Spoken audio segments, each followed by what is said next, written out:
Hello, hello, hello. Welcome to Mash Debaters. My name is DeAndre Robinson, and these are my friends. Wait, before I start, happy Veterans Day. Sorry, happy Veterans Day to all the veterans out there. I know Dwayne's here, so thank you for everybody for their service. My name is DeAndre Robinson, aka Shashi Belly's Robinson's dad in 3 months, and these are my friends. Say hello, friends. What's up, guys? It's your boy Evan Amataki. And first things first, read the name. Kyle Rittenhouse is guilty. I don't give a shit what the fuck you think. He is a terrible actor. He literally wouldn't even win a Razzie for that terrible ass performance. Secondly, CJ's not here, obviously. So as I do every time CJ's not here, I make up that disgusting, gross ass nickname. So it's your boy Evan Amataki, aka the Tonsil Tickler. With that being said, this is a sub episode. Welcome to Fun with Flags with your host, Kamisha Labardier.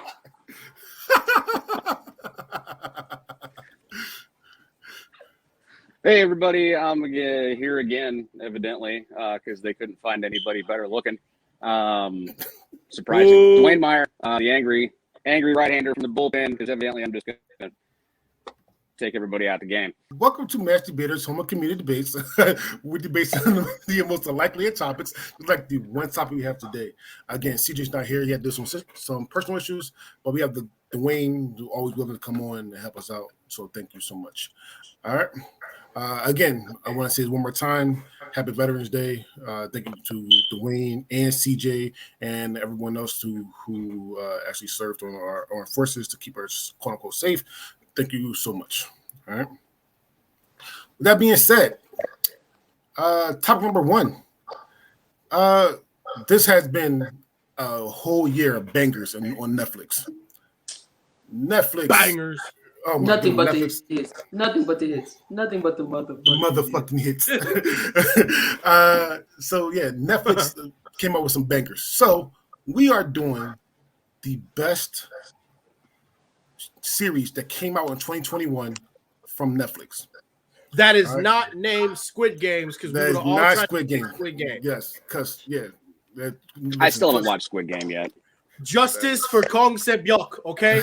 Justice for Kong Sebyok.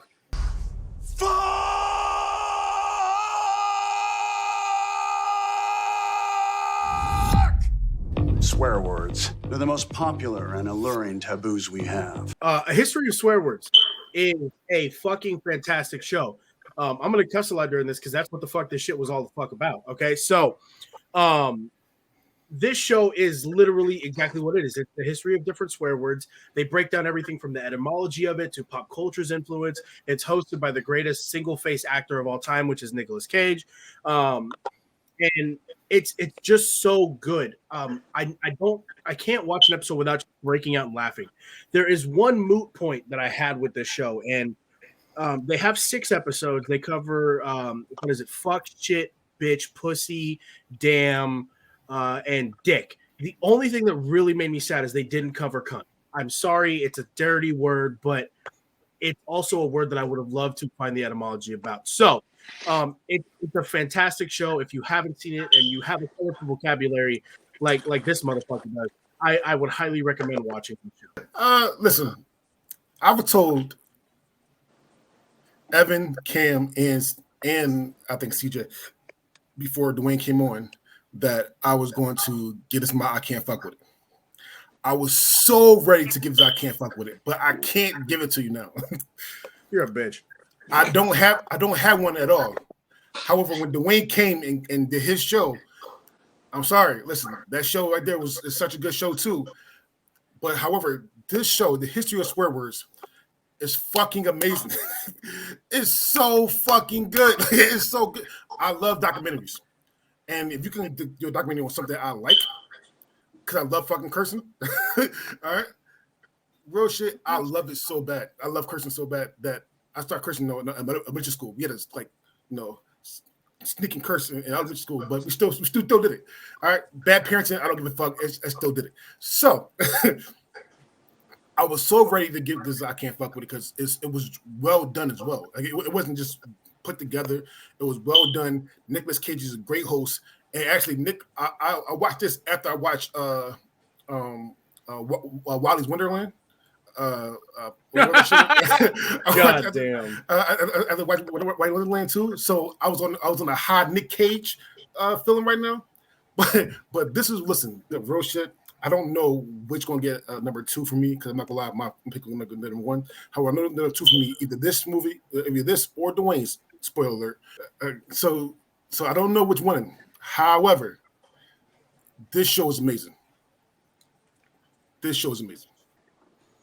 So I'm gonna be honest. I did not go in with like super high hopes, only because it's Nicolas Cage. I get it. No, I love Nicolas Cage. I don't give a fuck. Sarah, Cam, that's the greatest flub in the history of it. Because in all actuality, I never, ever was just like, damn, I wonder why the fuck we be cursing like this. Like, and outside of what I already knew. And it, like, though it was a docu-series, it wasn't as educational. Like, I could have figured all this shit out in about 10 minutes on Google. I didn't need 8 episodes.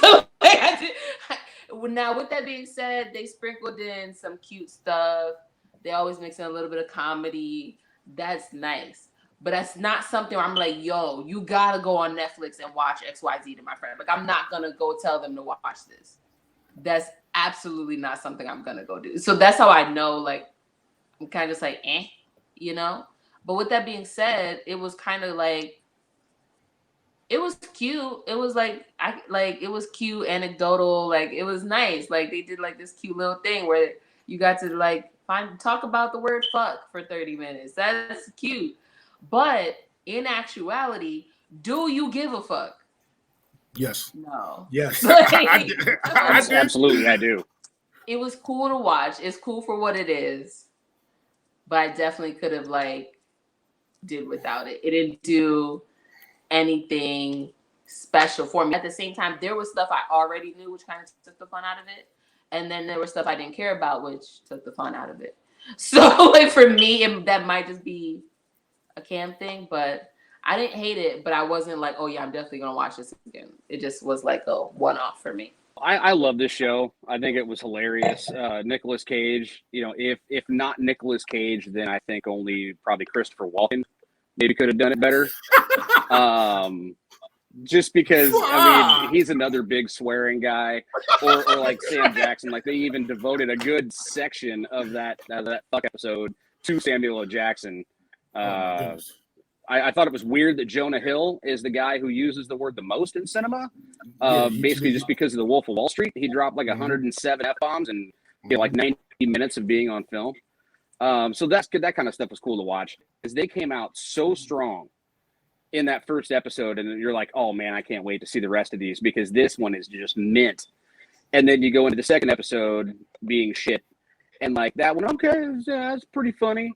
And then after that, I couldn't tell you what the order of cuss words were, because it just kind of meh. Yeah. You know, I was like, whatever. If they would have started with a different one and saved fuck for last, I probably would have paid more attention through the series until I got to that F word finale. I know it's a dirty word, but I would have loved to have seen an episode on cunt. I'm sorry, I really would have. I think that's the one thing that they missed, was they had I mean, the like, words. they did do pussy, so yeah, but pussy and cunt are two totally different things to me. I'm not gonna lie, I love the fuck episode, but that shit episode when they have the guy that sees shit for a long time, right? That shit was amazing. Oh my goodness. 48 some odd minutes later, like, I mean, that was funny. This is a message for Nick's kidnapper. He is a husband, a father, a brother.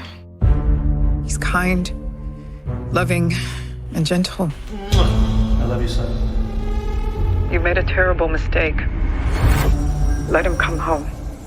So I'm gonna keep this very, very simple. I made this choice for one specific reason. I am a person who, unfortunately, am very good at foreshadowing and very good at being able to tell how a movie is going to end or a show is going to end before we get there. Like very early on, I can just see it coming. I could not figure out what the fuck was going on in this show the entire time. Like as soon as you thought you figured something out, you were wrong. And they would drop something else that completely changed the dynamic of the show and what was going on and how you looked at it. And so clickbait is something that I feel like it kind of took social media over. Like, you know, when it came out, it kind of was a storm on social media, and it was for that very reason. Everyone had their hypothesis on who did it and what was going on, whether he was alive, whether he was dead, whether, like, everything. There were so many different thought processes. And what's super interesting, none of them are right. Like by the time you get to the end, you're just like, what the fuck? Like, and it also makes you want to just like look side-eyed, you know, certain people in your life a little bit differently when you find out who it actually is and like how it actually happened. But essentially clickbait is a situation where a man is kidnapped. They do this viral video where they're like, hey, if it gets a certain amount of views, we're gonna off him.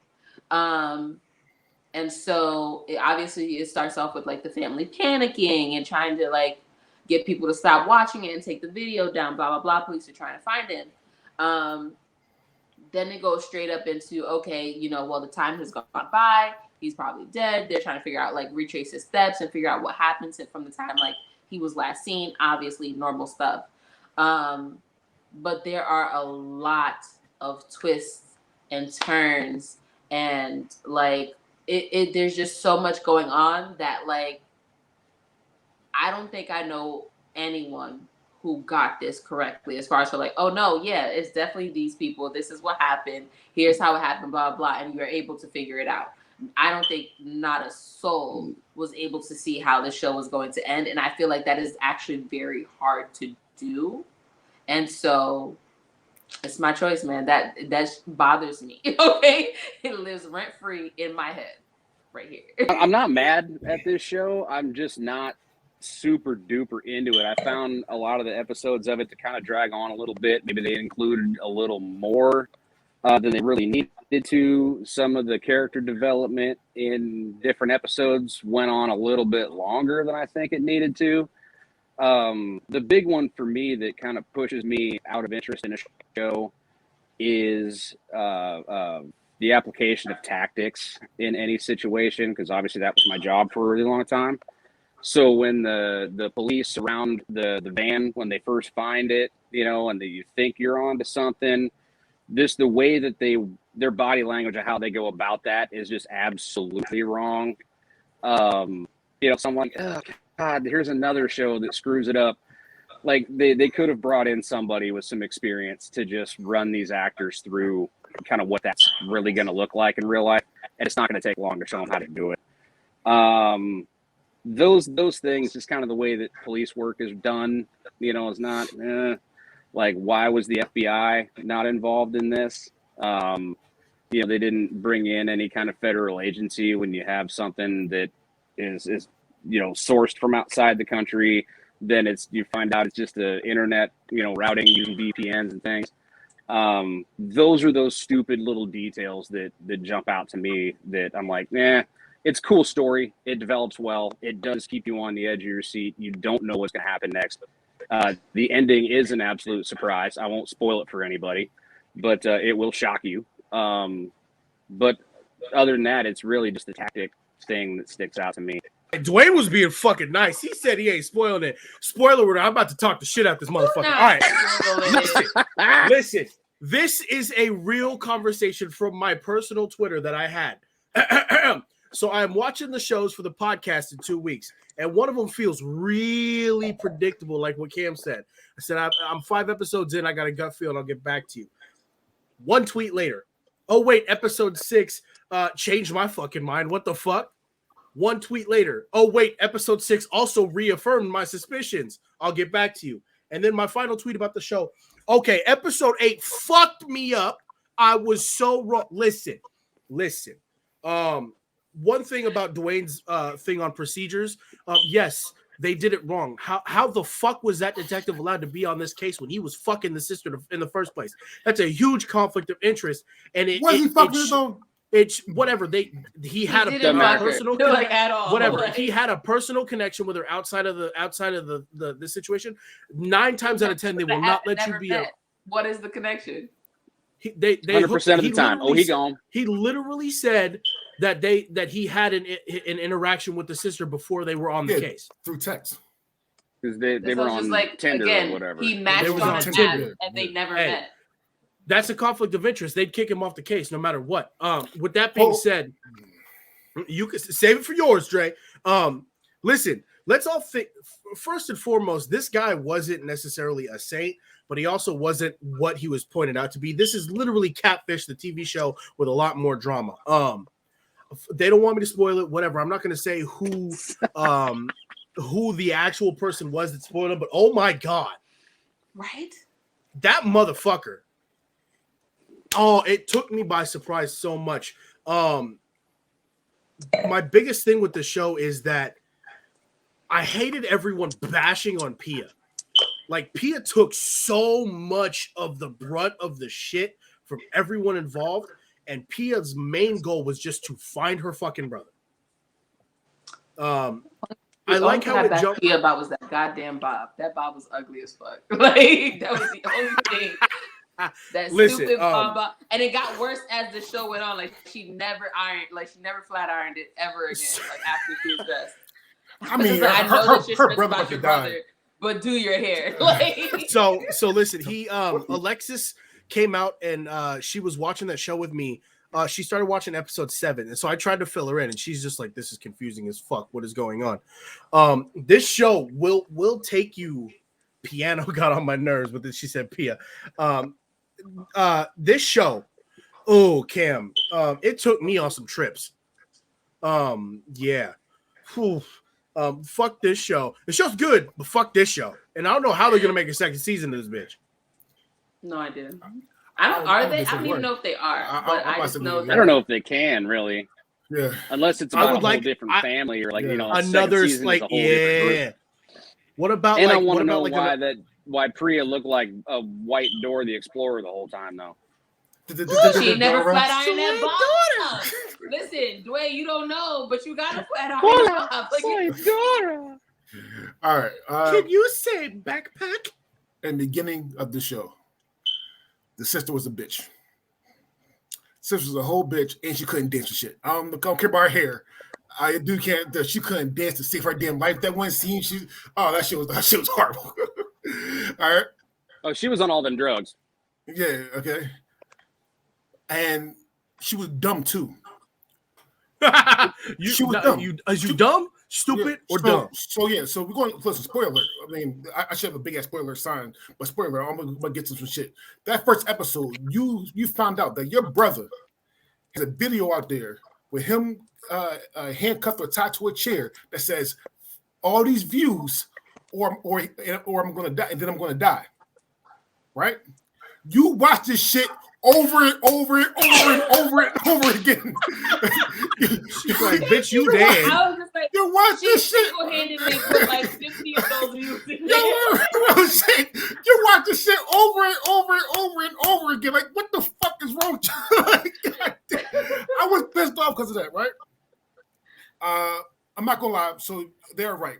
If you think you know who did it, you don't know who did it. Because I'm not gonna lie. At first, I thought the boy Matt did it the whole time. We all thought Matt did it. Matt was public enemy number 1 when we found out that shit. So yeah, I thought boy Matt do it. A little bit about me. When I was in high school, I wanted to be a sports journalist. All right. And I thought that whatever you need to do to get a story, you get the story. That journalist did whatever he fucking needed. Listen, I know people hate that journalist, but whatever he needed to do, he did for that fucking story. Respect to the journalist. He was doing the fucking most though. Like, that's the game. But did he get the story though? And his boy wasn't a ride or die. He was like, I don't want to do that. Right. Episode 7, right? I had so much respect for the little brother. I forgot his name, but the little brother had so much respect for the little brother because the big brother, I'm not gonna lie. He pulled up. The big brother walked away because the bully talking shit. Big brother walked away. Oh, that one. Little brother said, "Nah, mop."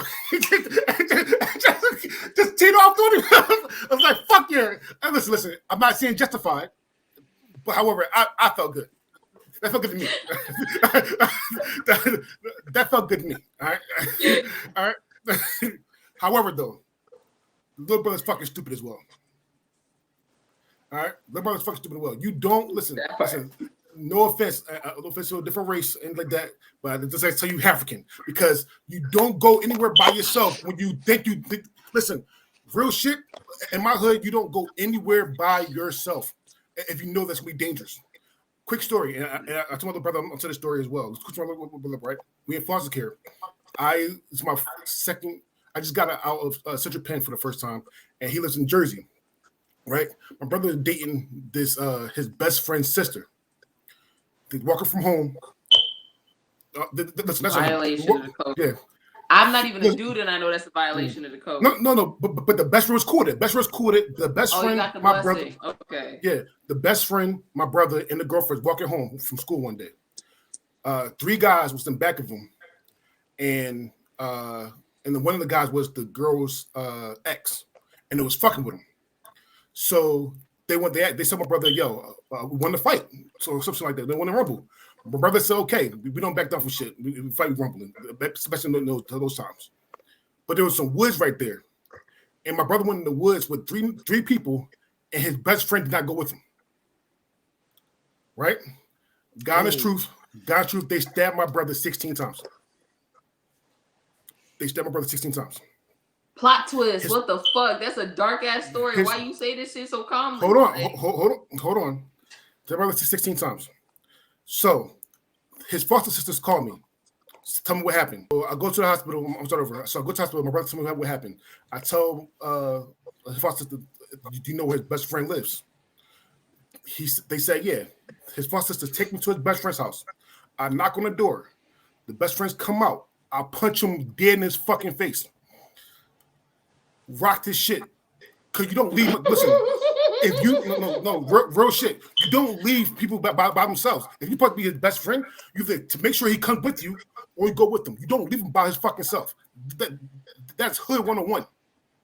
That's not hood 101. That's human. That's friends bro code number 1. Girls don't even go to the bathroom by themselves, alone, let alone to go fight a group of people in the woods by yourself. Like, that's trifling. So listen, there was that. I just punched one time and I walked away.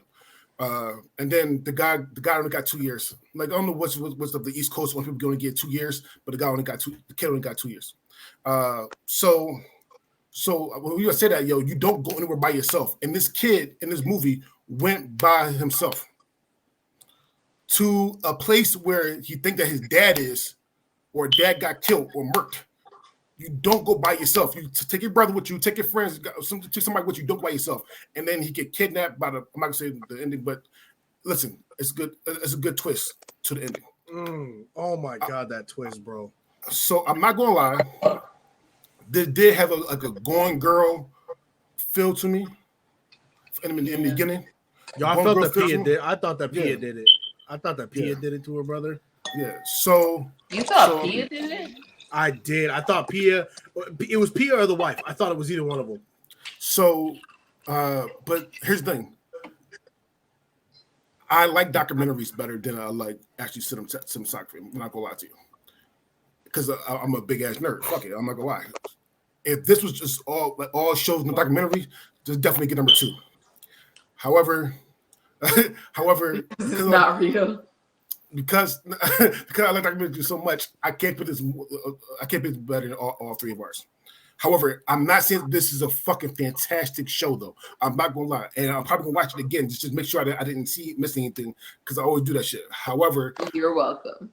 I like the other 3 better. I'm not gonna lie. That's just me. Okay. I just wanted to make y'all watch this shit because I know if I didn't figure out who the fuck did it, no, I know y'all want to go figure out who the fuck caused this shit. And if anybody said they figure out who did it before they know who did it, you a fucking liar. You're a damn liar. You're a fucking liar. Motherfucking liar. Oh, excuse me. We just talked about cuss words. Motherfucking liar. Like, life puts us on a path. sometimes narrow, sometimes winding, but always ours. So before I go into that, I'm gonna mention I actually had Jupiter's Legacy before I saw this came out, and Jupiter's Legacy is again nerd time. Jupiter's Legacy is a superhero show, a little bit for PG-13 and up superhero show, but still a good superhero show.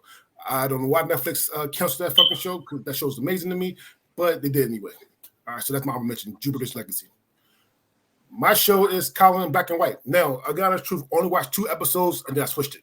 I switched my pick. I watched 2 episodes, Colin Black and White. I was like, fuck it. This is my show. All right. I said this on the show before. I have 4 idols. 4 idols. Colin Kaepernick, Dave Chappelle, free Dave Chappelle, Kendrick Lamar, and Will Smith. They're my 4 idols, the people I look up to, and 2 of them be basically the same age. All right. So when Colin Black and White came out, and my friend Mary Ann Foster told me that it was coming out, I'll come to see the show. Actually, I'm not gonna lie, I thought it was going to be about his story, but this is like basically a documentary and an autobiography all mixed in one. First things first, I'm not gonna lie. I know he didn't set out to do this, but I hated his mom. I'm not gonna lie, I hated his fucking mom with a passion. Oh my goodness, his mom. From episode 1, 2, and in the prom or the dance episode, hit his mom with a passion. Hit his dad with a passion. I know they took care of him. Thank you for taking care of him, but yo, how the show had it, I hate them both. I hated. Listen, a lot of things growing up when he grew up was hard for him. I understand that he had to play the game how he wanted to play. It took him a long time to be Colin Kaepernick because he couldn't be Colin Kaepernick. Do we know now in those times? All right. I would recommend that everybody watch it. I know a lot of people are going to hate it. I've seen the reviews.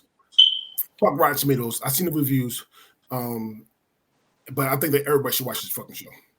It might not be number 1 in your hearts, but this to me is the best show on Netflix of 2021 outside of Squid Game, because even with Colin Kaepernick, Squid Game is fucking amazing. Okay.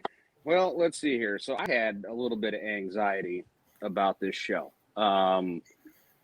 There's a lot of things that people know about me. I'm a current serving member of the United States military. So I have to come out and say, first and foremost, that my opinion on a TV show is not the opinion of the United States military. Just to get that right out the way, right? This is my own personal opinion. I watch the show for myself, draw my own conclusion. I break this show into 2 parts, and I consider it to be 1/3 and 2/3. 1/3 being the modern day, the autobiographical, or no, I'm sorry, not the autobiographical part. That's the 2/3. The 1/3 is the present day cutscenes of Colin kind of narrating his own life. And there are some really great parts of it. There are some things that really kind of resonate that make a lot of sense. But I'll be honest, I watched my show first out of this list of 4. And then I watched the first episode of Colin in Black and White, and I'm like, I may just decline comment on this show. And I moved on and watched the history of swear words. And I came back to Colin in Black and White and watched the second episode. The first episode irritated me with the direct comparison between the slave trade and professional sports. And you have a combine, or you have tryouts, you have all these things that you do to become a professional athlete. And the part that fell flat for me was this really, it was well shot. It was this very well done symbolism of a slave basically being stood up on the auction block, poked and prodded for what their abilities can and will be and could be, and what their potential is, and then a deal being made and the symbolic handshake of somebody selling another human being to another human being. That's not how sports works. It's just not. And, my example is, show me anybody in the history of the slave trade that was ever sold to another man and then, benefited greatly, in prosperity popularity and money. I don't know too many slaves in history that got a shoe deal or a jersey deal or were on commercials or made millions of dollars.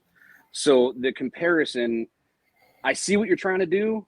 I just don't necessarily agree with it. You know, something you guys might not know about me is I was a Division I athlete, and I also played minor league baseball. You know, they start later on in the show in the autobiographical portion, which I loved, by the way. That was great.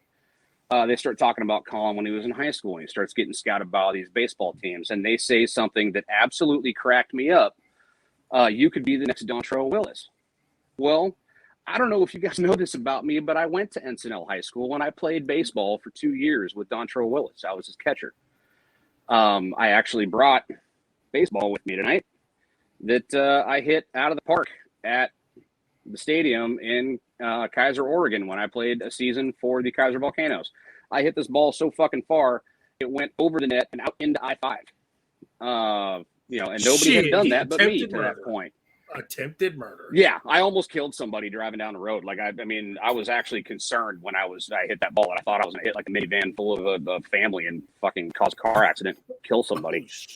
You know, so I actually know a lot about how Division I scouting works, and I know a lot about how baseball goes. And I'm close friends still with Dontrell, you know, even though he's retired and he's done with baseball, but I know him quite well. So that part going through school and watching my best friend, you know, I'm basically the not quite as talented white friend in, you know, this show. It was kind of my life. Like, you know, this bowl in my car and go smoke itself. That was me. You know, I ended up getting a couple offers. I chose UC Berkeley. I played 3 games for them, broke my wrist, lost my scholarship, and then I joined the Army. But then, you know, I later on tried out, was a walk-on for a baseball team. So I know how this stuff works. One of the facts that I went ahead and Googled up and fact-checked, and it just sort of rubbed me the wrong way, was all the symbolism about January 6th and Donald Trump in the second episode. I am in no way defending Donald Trump or his actions or any of that stuff. He's a former president. I didn't really care a lot for some of the decisions that he made. I think he did some things well, and he did some things really poorly. He talked a lot of shit about Colin Kaepernick during his campaign, and that was where the, you know, he's fired thing came from. Something that people might not realize is the last game in the NFL that Colin Kaepernick played was January 1st of 2017. That was Colin Kaepernick's last NFL game. Donald Trump didn't actually take the oath of office until January 20th of 2017. So they put Trump in this part of one of the cutscenes, you know, in the modern day portion. And I don't really know why. I don't know what it has to do with Colin Kaepernick's career. They didn't tie that part together for me very well, because he was actually never president while Colin Kaepernick played football. You know, if you get down to the kneeling, the thing, the First Amendment affords him the right to peaceful protest. I think the protest that he did was absolutely peaceful. It didn't hurt anybody, and it brought you know, some awareness to a cause that he used his platform to bring awareness to. I never had any problem with that at all. That's part of the reason why I'm still in the Army, is because he has that right and can exercise it however he wants to. He's not the first athlete to use his platform to get a message across. There were a few Muslim NBA players in the 90s that refused to stand for the national anthem before NBA games, and that was a big deal in the 90s for a little while, and then it kind of just went away. So I'm not upset, and I don't dislike Colin Kaepernick. He's just a polarizing figure, and a lot of people draw a lot of conclusions to what they think I think because of what I do for a living, which aren't necessarily true. But the 2/3, the autobiographical part, the watching him grow up all the way from the time he started, you know, playing sports until he got a football scholarship ultimately in the end, I think it was very well done. I think it told a lot of stories about the microaggressions that people can experience based on what they look like. And, you know, I think there's a lot of things that should be brought to more mainstream attention, and don't, the comment, you're one of the good ones. Like, I'm sorry, what? Like that just, you need to be better. That's not a thing that's okay to say. So I like the show. There's some things that didn't fit for me that, it seemed a little bit race baity at times. Okay, so Evan, you next. However, I need to say this. One, Dwayne, again, I respect everything you do for the Army. There's a one to say that right now. You, CJ, my little brother talking about he was in National Guard. Again, I respect whoever goes into the fight for our country. Thank you. I want to say that with all my heart. Okay. However, I'm not gonna lie. I totally agree with Colin Kaepernick with the slave thing. Here's what I'm not gonna say. I'm not going into it because again, this is supposed to be a comedy thing, and I want to debate this. However, though, if you have a chance, read a book called $40 Million Slave. Okay. All right. If you get a chance, read a book called $40 Million Slave. That's all I'm going to say, and then we can have our own conversation about it. Yeah, no, I would love to, because there's a perspective that obviously I can't have. Also, sure. The Donald Trump thing, I don't think that they was talking about when Colin kneeled, because after Colin was gone, a lot of the nearly 30%, 40% of the players kneeled as well. And what Trump said was, "Won't you wish you can get those son of bitches out of here?" I think he was talking to Colin, yes, he was, but he was talking to all the people that was kneeling as well. So it wasn't just talking. I don't think he put it right. For well, just for Colin, and he made those comments. Yeah, he made those comments actually during his campaign. Yeah. So, but I'm just saying though, like people was kneeling. It wasn't just Colin kneeling. Well, Colin started it, but it wasn't just Colin kneeling. I was want to make sure that. Let me take away from the other perspectives about this. The show was not bad. It was well shot. I also wasn't a bigger fan of the nowadays shots. Sorry, not the nowadays. The flashback shots. When I was going into this, I thought this was literally a documentary, like Colin sitting down with an interviewer, because I didn't look too much into it before I saw the show. I thought it was Colin sitting down with an interviewer talking, like an expose type thing. This show, I have my own opinions on a lot of different things, and it's the aspect of this whole conversation of this being a show. I didn't think it was a bad show.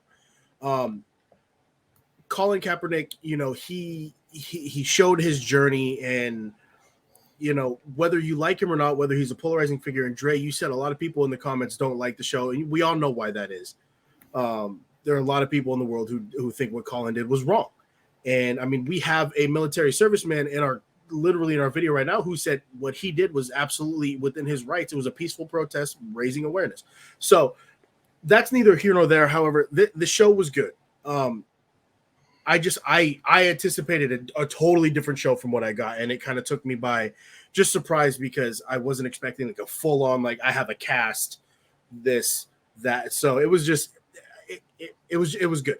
To Colin Kaepernick's defense, my own mother couldn't cook to save her fucking life when I was a kid. So I did not grow up, of any kind of mixed race. I mean, I'm about as a white potato eating German dude as you can get.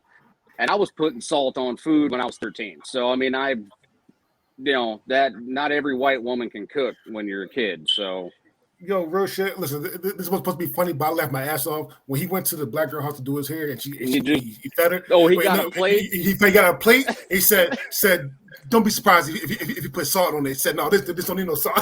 Said, "No, this don't need no salt."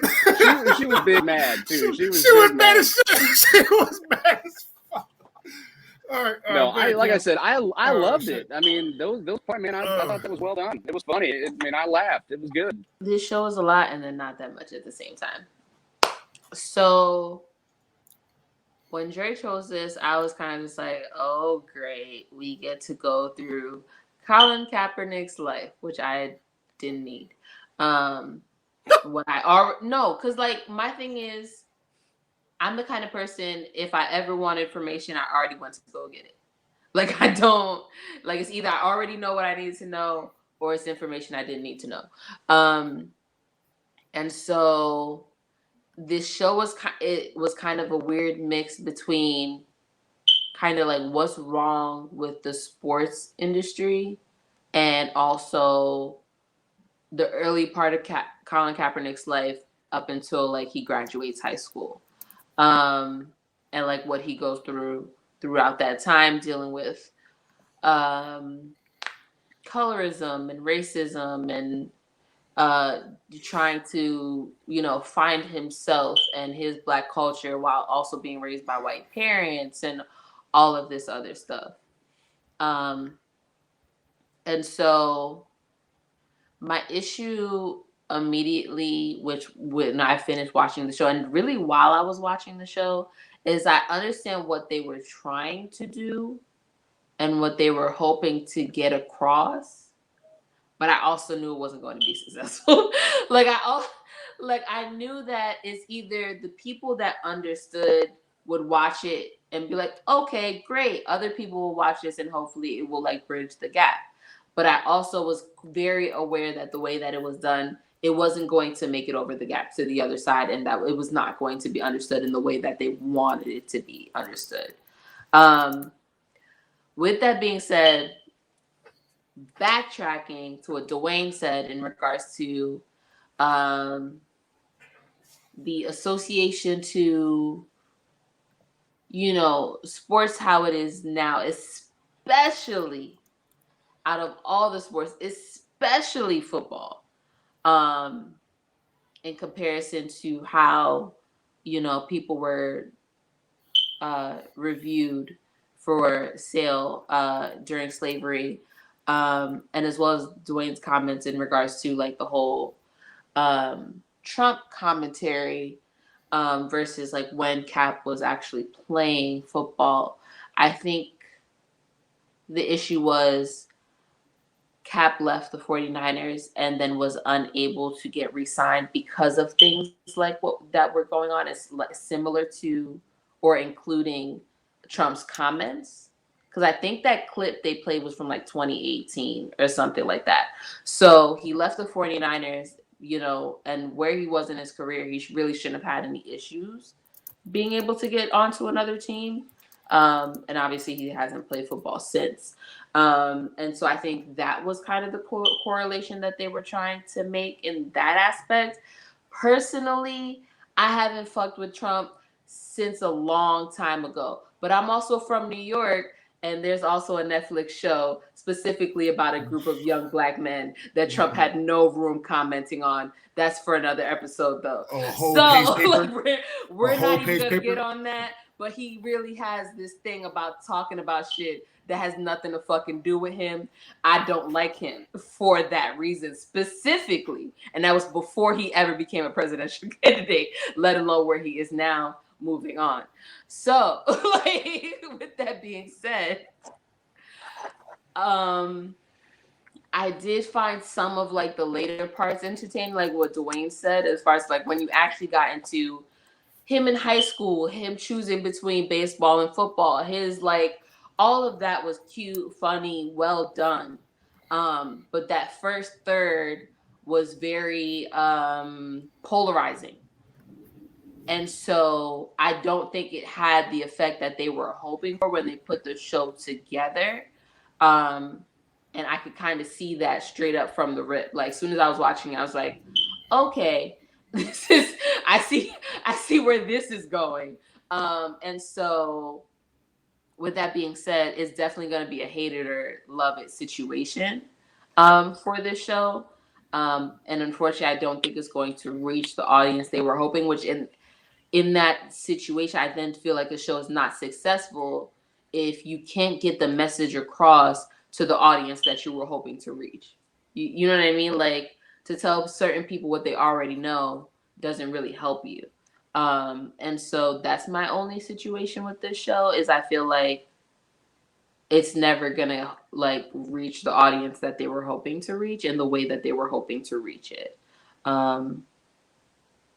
But yeah, there were funny jokes, and it was also a very, very good lesson about getting your hair done on a regular basis so you don't look like a dusty person. So yeah. Cam talked about Trump and what he did to Five Boys in New York. When They See Us, it's a Netflix special as well, show as well. 3 episodes, 3 powerful episodes, especially that last episode. That shit, that shit made me cry. I'm not gonna lie. When They See Us, Central Park 5, definitely watch it if you can. All right. We call our food soul food. Cheers. This type of food, you can feel when you eat it. All right, so my choice of best Netflix show that started out this year was High on the Hog. When I first watched the preview, I was like, oh man, this is it, because I had not watched the show yet. And I'm like, yep, this is my choice, because I like food. Clearly, this belly is bought and paid for. But my love for history and kind of being a hobby historian, you know, this one really drew me in just from the initial preview of it. And this thing takes you on a journey from the you know, people who were sold into slavery out of West Africa, their travel across, you know, the transatlantic slave trade into North Carolina and Charleston, and then, you know, finishes all the way in Texas, halfway across the country, in, you know, the kind of a sneak peek into another show that hasn't premiered yet, that is all about how African Americans were the original cowboys. And it really runs you down a whole bunch of really cool food. It runs you down things that I didn't know, things that I was not taught in school. And I was almost angry at my high school education for not telling me about Carolina Gold Rice, that Africans were brought here and you know, sold into slavery in the United States to grow rice initially. And that was something that we didn't learn in school. I learned that watching this show. I didn't know that okra came from West Africa. I also didn't know that most of the Africans that came to the United States were French speaking. Had no idea. There's all kinds of things that were not written in history books, that were not taught to me in school, that I was able to get out of this show. And it's a great opportunity, I think, for an entire culture to be able to kind of retell their story, you know, how it actually happened. The problem being, you know, history is always written by the victor, right? Like, you don't hear anybody but the Romans telling stories about, you know, Roman conquest, because they absolutely annihilated those cultures. And that's kind of the same thing that happened with slaves that came to the United States, you know, from Africa, is that their culture was basically stolen. It was deleted, and it's taken historians and scholars and, you know, people that really want to dig into their own past and find out where they came from. They've got this opportunity, and this Netflix show gave it a voice and gave it a place to be told. And I found it absolutely fascinating. It was amazing. But then you also have all these transgressions and terrible things that happened, that they did happen. But still, there's a portion of the show that shows that it's still not really over yet, because one of the families that they go to visit and have dinner with in their field on their property are being pushed off of their own land because of eminent domain, because someone's putting a freeway through the middle of their property, and it's going to displace like 5 different homes for an entire family. And that sucks, you know. And yes, it happens all over the country, and it happens to all kinds of people. You can try to explain it away any way that you want to, but it just sucks at the end of the day. Like, why does that freeway have to go right there? That part really kind of bummed me out, that there's clearly still to this day some things that are not being done correctly. And you know, I think as a nation we can do better, but it does not shy away from the hard topics. It does not, you know, shy away from, this is the actual history. This is what happened, and this is where all these amazing foods came from. The only thing I wish this show would have done better is brought an episode about Louisiana, about New Orleans. Why do they speak French in Louisiana, and specifically the New Orleans and the French Quarter, and who built that area? We already know the answer. because the entirety of the United States, from the time the 13 colonies were a thing, all the way up, through Juneteenth, this country, and especially those parts of the nation, were built by Black Americans. So I would really love to see another episode of this, or another season of this, hopefully, that will talk more about New Orleans, specifically gumbo, Creole food, and voodoo. There's a lot of religion that came from Africa. There's a lot of culture, obviously a lot of people. There's so many things that are a part of our everyday lives that I don't even think most people pay too much mind to. I think a lot of folks could watch this show and learn a lot of things about themselves, about their ancestry, and just about the real history of America, just by watching, what is it, 6 episodes? I mean, they're all about 45, 50 minutes a piece, and it's an absolute must watch for me. I mean, like I said, I'm 41 years old. I have 3 college degrees, and nobody ever told me that slaves were brought to America to grow rice. I had no fucking idea. I love the show. I want to say this right now. I love this fucking show. Again, when we started this episode of this show, I was on record to say that I was going to give History of Swear Words. I can't fuck with it. I'm not giving anybody I can't fuck with it, because I can't pick between this show and History of Swear Words. I love documentaries. My favorite documentary of all time is Bullet for Columbine, because it's just hilarious.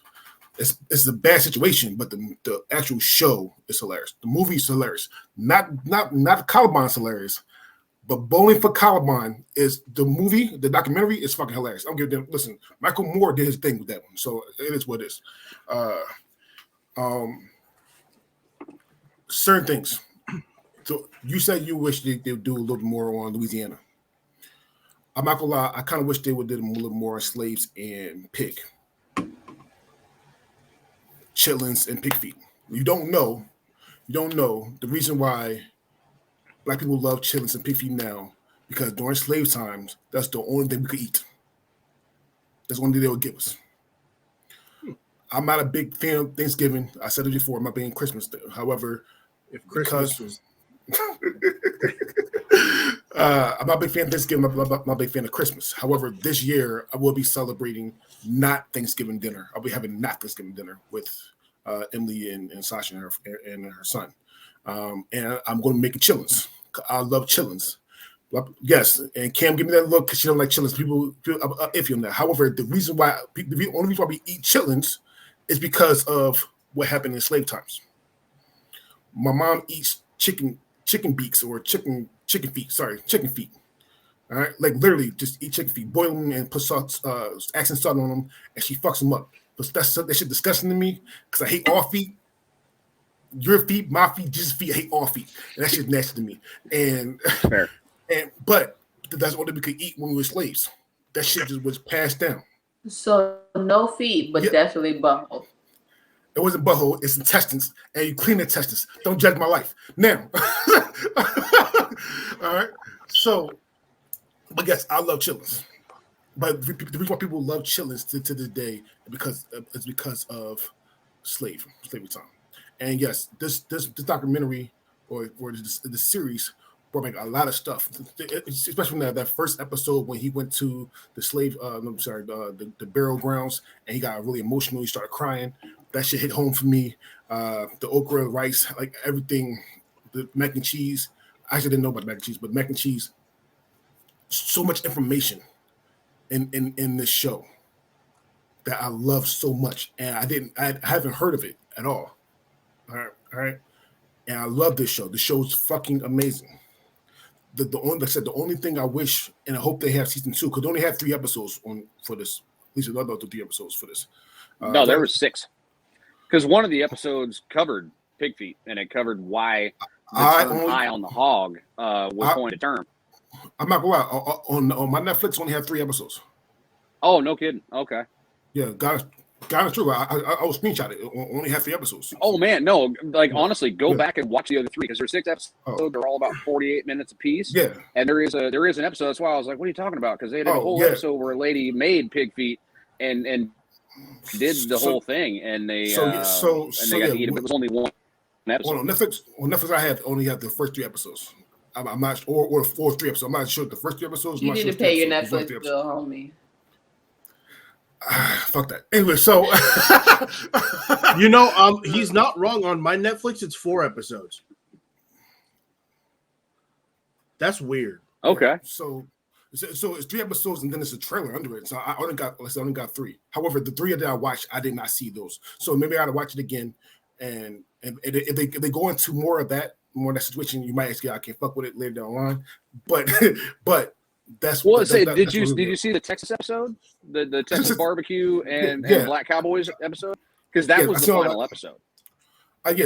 No, I didn't. No. That was the last episode, the Texas episode. Yeah, because the trailer that they play after the episode about Black Cowboys is then what's the new Netflix show that's coming out? The Harder They Fall. It's a movie. Yeah, The Harder They Fall, which I cannot wait to watch that. That looks fucking amazing. It's already out. I saw it already.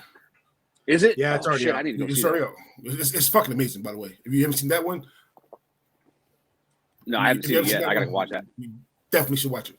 Episodes that I got to watch, fantastic. I didn't see the pig episode.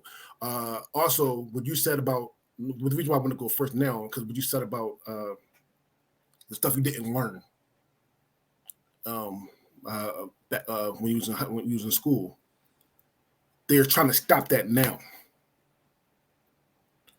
and which is fucked up. And Louisiana, I think it's Louisiana. I think Louisiana and Texas, you can't teach like certain Black history in there, or you get fined or go to jail. That's just ridiculous. I mean, that's the construction. That's the blueprint for the United States. I mean, it wasn't built by white people. I mean, I think we all know that. Dwayne, listen, I'm fat. You know this. Right? Watch the name change. Boom. I can't fuck with it. Now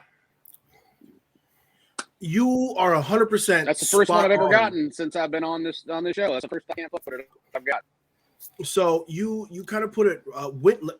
Let's age yourself a little bit. When did you go to when were you in high school, middle school time frame? What years? Let's see. My freshman year would have been 95, 96. I graduated in 99.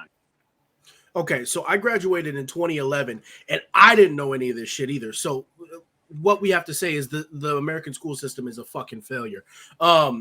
With that being said, I love food. I mean, I'm literally eating spaghetti as we're talking. So the fact that I heard someone told me a long time ago that he's like, hey, American food is Black food. And I'm like, what do you mean? And then that's when I got an education in what, inspired barbecue and so many other staples of what we consider to be Black culture food. I mean, Dre said chitlins, disgusting. However, collard greens, all that stuff, grits and whatnot. My best friend, as Dre likes to put it, is a African. His name's Mikhail. He's Black and Asian. However, I was very close with his mother. His mother, we call her Mama Donna. She's my second mom. She is a strong, independent Black woman. I would eat different culture foods when I was hanging out with Mikhail and stuff like that. And it gave me a different appreciation. Now, I'm still a bitch. I don't like spice, but I made sure that I ate. Listen, you can ask anybody what my favorite one of my favorite snacks is cornbread. I've had eat your cornbread. I have had great genuine cornbread made by ancestors and elder people from the Black community who have had family recipes for hundreds of years on how to make cornbread. And you could tell the difference between a white man's cornbread and an actual Black person, an African person's cornbread. And it's so different. The amount of like in the trailer where it says you can smell that aroma when you eat this food, you feel it. You feel the love and the time and the dedication it takes that these people put into this food. And 100% true. American food would not be American food without African cuisine. And the fact that, like Dre said, they're trying to push it out of the school systems and trying to make it illegal. They're just going to start underground teaching. Like dog, don't be fucking, let them teach. Seriously.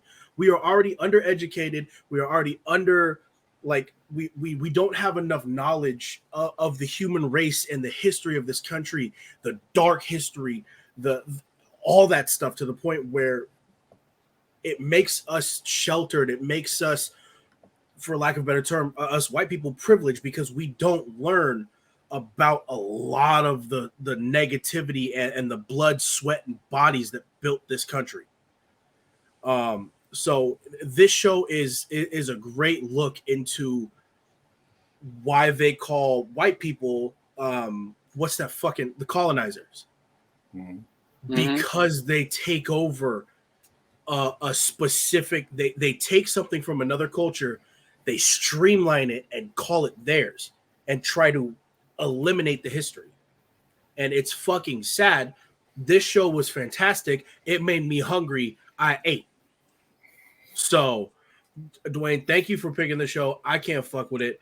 I'm gonna go back to eat my spaghetti now. One thing that I want to add quick is that you take a look at, let's say white culture, right? Like we appropriate all these things.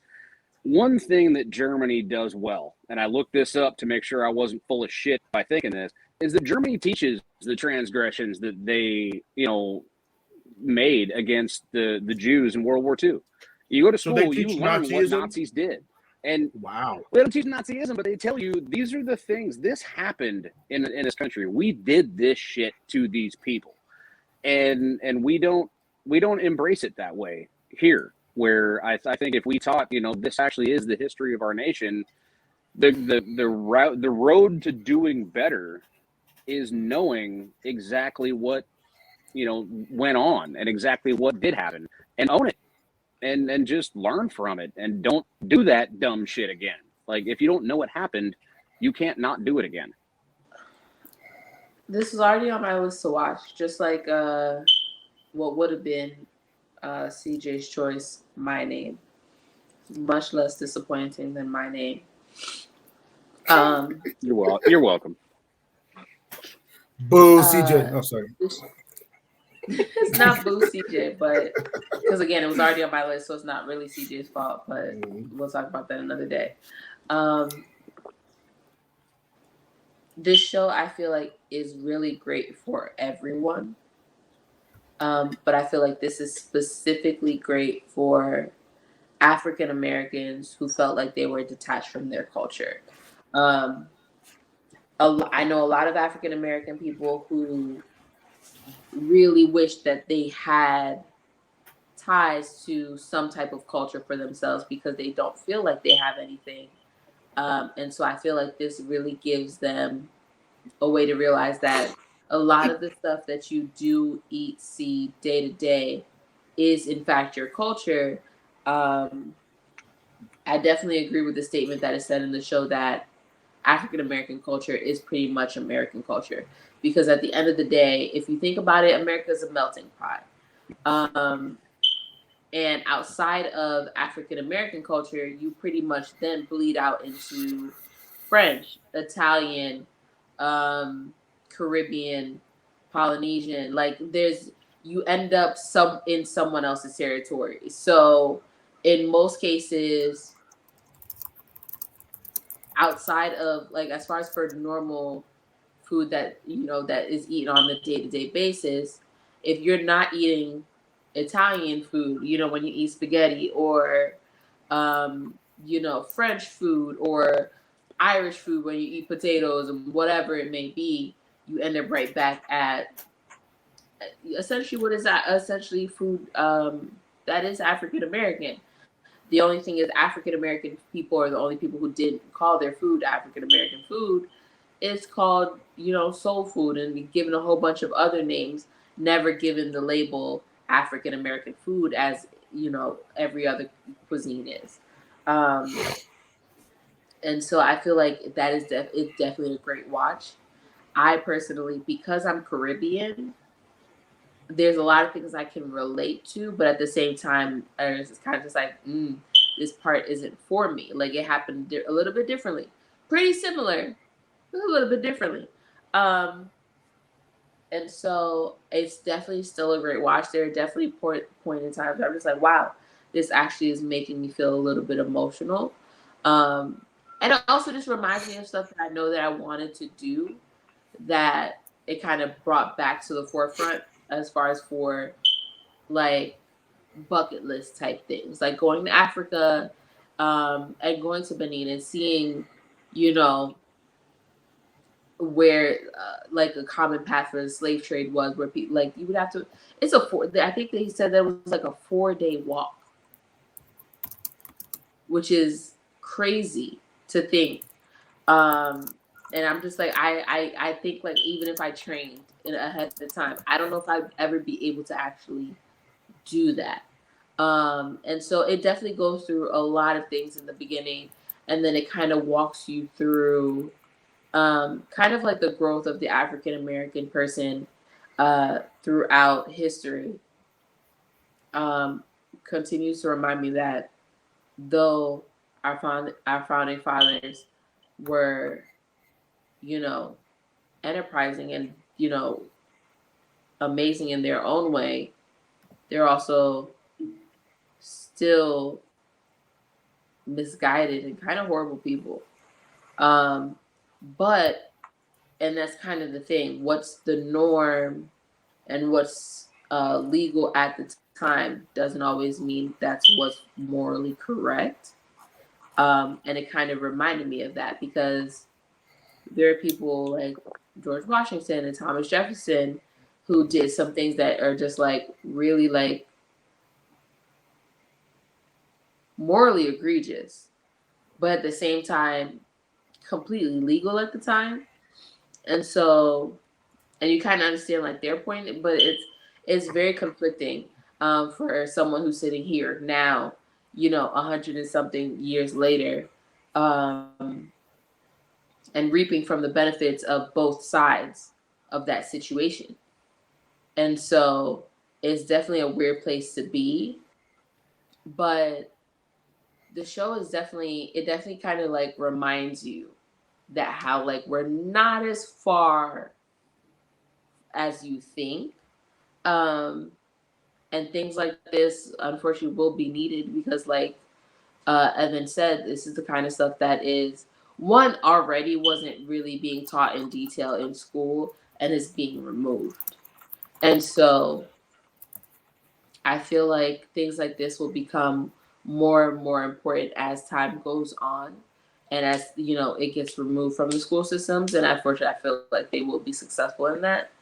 My only gripe with this is for like the first episode or two. I can't get over the fact that the person who's like the main, like the main narrator of the show and who pretty much is the lead in the show, isn't the person who wrote High on the Hog. And I feel like there's a lot of situations, I would want to say like at 60% minimum of the show where it's Black women in actuality that are making these ventures, and then he's coming after the fact, and kind of bringing it on the show. And I'm kind of just like, why wasn't the show just given to the person who originally did all this work?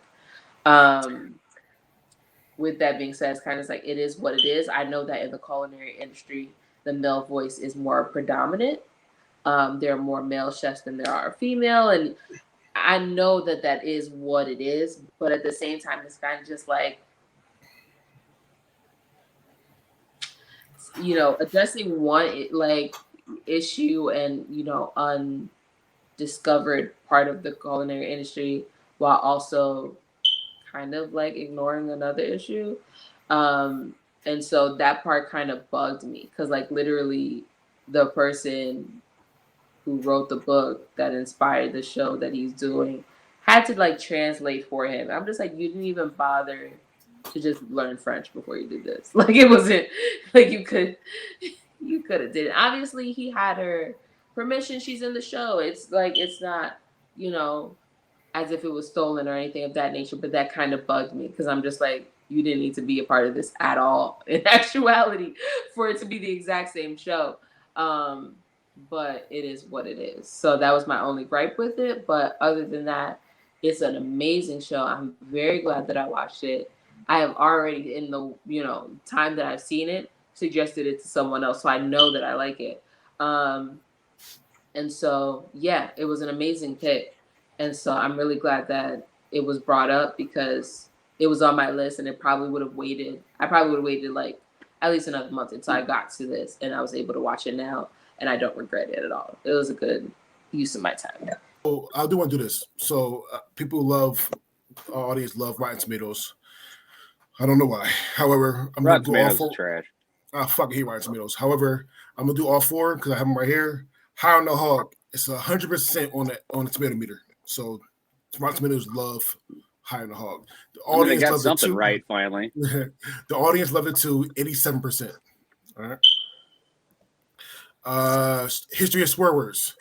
The people at Rotten Tomatoes, 70%. The average audience score, 57%. All right.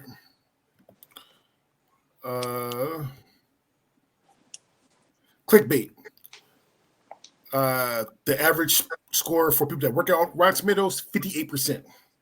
The average audience score, 64%. And Colin in black and white. The average score for people that work at Rotten Tomatoes, 79%, but the average audience score, 37%. Racist! I'm not saying anything like that. All I'm saying is that's Rotten Tomatoes. It's not for everybody. Okay. So with that being said, let's rank them. Dwayne, you go first. Motherfucker. All right, I'm gonna stick with my pick, High on the Hog, because I really did. I just took a lot from that, and I really hope there's a second season because I want to see what's on the floor of the editing room. Like I want to take in every bit of this. Number two, I'm gonna go Colin black and white, which I think people probably might be surprised about, but there were some really great parts of that. Number three, the history of swear words, because it was hilarious for 2 episodes and the rest of them sucked. And then Clickbait, good, but I don't know. It's just not my cup of tea, not my kind of show. I'm gonna actually go with High on the Hog numero uno. I think it's a very important show for all cultures to be a part of. Then I'm going to go with History of Swear Words number motherfucking 2. Then I'm going to go with Clickbait number 3 because that motherfucker, I swear to God, that bitch can catch these motherfucking hands. And then number 4, Colin in black and white. E for everyone. It's an equal opportunity employer, dog. I named him 2 things: fuck around and find out. So no, and then Colin in black and white for me is gonna get number 4 just because it wasn't what I was expecting. It's not that it's a bad show; you should watch it. It's just I expected something different. High on the Hog number 1. It was the one where I feel like it definitely caught me off guard, like my choice, but it also had like a couple of nuggets of information I didn't know, which is always nice for me. And then Clickbait number 2. The last 2 are kind of tied, so it's kind of hard. But I'm gonna go.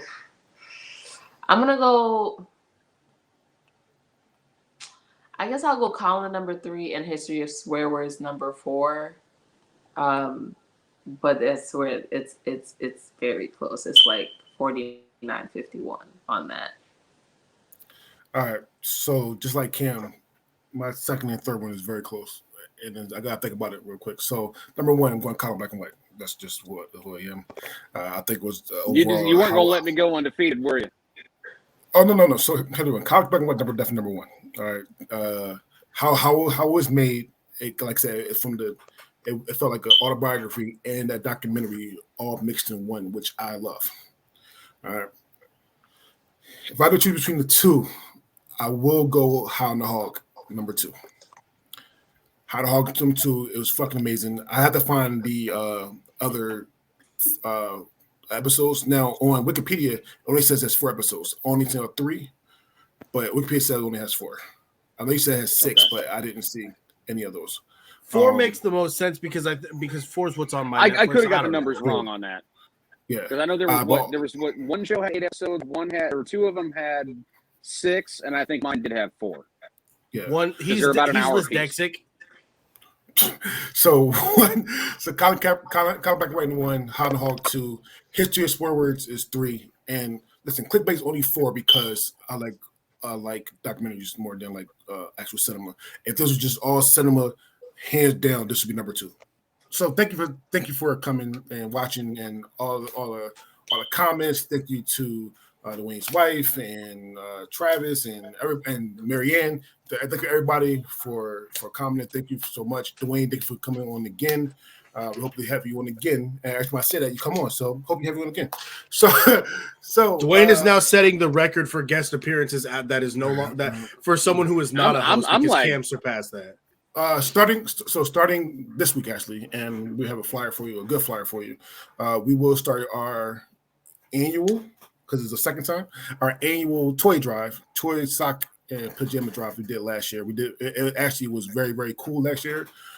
We came with like 4 to 6, actually three full cars worth of toys and socks and clothes for foster youth. This season we are doing this for Black and brown families in Portland. And it's not just masturbators and Mad Poker and Atomic Pizza. We also have Northside Tennis Union and the Community Alliance of Tennis, where I work.